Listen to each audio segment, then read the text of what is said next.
I am here with Bill Gates. We know him from Microsoft. We now know him for the Bill and Melinda Gates Foundation.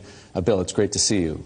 Great to see you here in particular because we know the Gates Foundation for its work on infectious diseases, child health, nutrition, agriculture, education, the list goes on. Why does Bill Gates care about finance? Well, it's all about helping the poorest. And one thing they don't have access to is bank accounts. The fee structure, if you have small amounts of money, is just too high. And we got involved in some traditional microlending, but just didn't see how that could scale up and get inexpensive enough. So now we're involved in trying to make sure we get a very efficient digital payment structure set up for all the poorest in the world to get financial products that work for them. What are you doing? The idea is that typically through the cell phone, you should be able to send money to your relatives. You should be able to track the money that's coming in, set aside money to buy seeds the next year. And there are countries where this is beginning to take off. Kenya, Bangladesh, even Somalia, maybe the last country you'd suspect up in Somaliland, almost half of the GDP is done digitally. I don't need to tell you that the poor have been unbanked for as long as there have been banks. Why is this time different?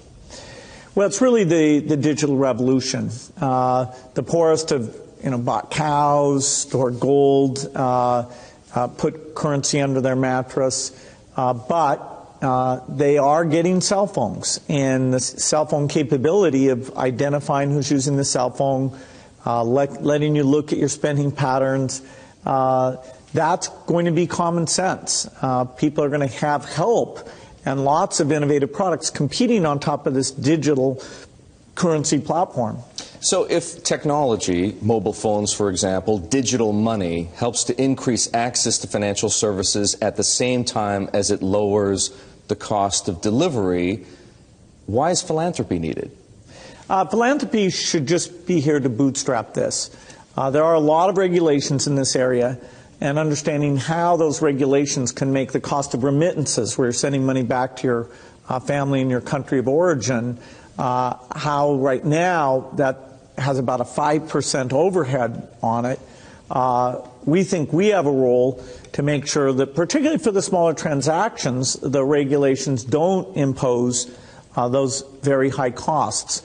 Once this gets going, then we'll step up to the applications and say, okay, how does a savings application help the mother make sure money's focused on the kids? How does it help them stay in school, set money aside for the uniform or for good future planning? Some of what you just described, the need to move money from place to place, the cost of doing so, the overhead, as you put it, makes me think, believe it or not, of Bitcoin, because some people have said, hey, Bitcoin is the answer to those problems. Are you a believer? Well, Bitcoin is exciting because it shows how cheap it can be.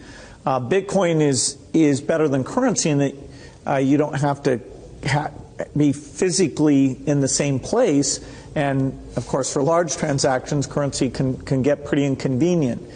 The customers we're talking about aren't trying to be anonymous. They're willing to be known. So the Bitcoin technology is key, and you could add to it or you could build a similar technology where there's enough attribution that people feel comfortable. This has nothing to do with terrorism or any type of money laundering. What kinds of people or private enterprises right now are helping to solve the same problems you're interested in?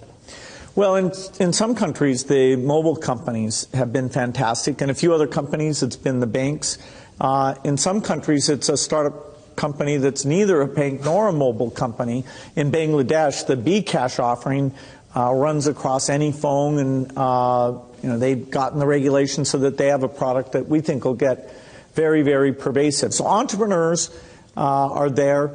The enablement this creates, if you want to put in, say, electricity in a city, collecting your bills is one of the reasons why the underspending of infrastructure in these areas is a real thing holding back the economy. You mentioned banks. Are the legacy institutions, for the most part, banks, credit card companies, payment processors, friend or foe? Many of them want to have these additional customers, but they have to embrace the idea that the fees are going to be a lot lower. And so they have to find a way to service these new customers. Now, that means these customers aren't going to be coming into their branches, and they can charge a higher fee when you want to actually cash out. But if it's a pure digital transaction, then, you should be paying, less than 1% to move that money from you to a merchant or from you to a friend, even with meeting all the regulatory requirements.